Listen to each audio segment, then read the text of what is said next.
Train আলাদা আলাদা horn বাজায়, কিন্তু বন্ধুরা আপনারা কি জানেন ট্রেনের এই আলাদা আলাদা হর্ন বাজানোর মানে কি? একটি ছোট হর্ন বাজানোর মানে হলো ট্রেন স্টেশনে চলে এসেছে।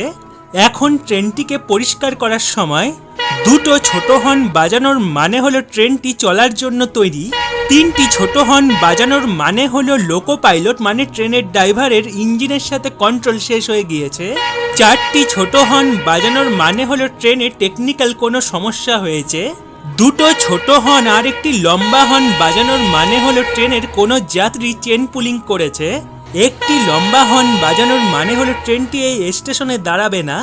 6 বার ছোট হর্ন বাজলে বুঝবেন যে আগে কোনো বিপদ রয়েছে, তাই ট্রেন আগে থেকে যাত্রীদের সতর্ক করছে। তো বন্ধুরা আপনারা কি ট্রেনের এই আলাদা আলাদা হর্ন বাজানোর মানে জানতেন? কমেন্টে অবশ্যই জানাবেন। সাথে আমাদের চ্যানেলটি সাবস্ক্রাইব আর ফলো করে নিন আরও ইন্টারেস্টিং ভিডিও দেখার জন্য।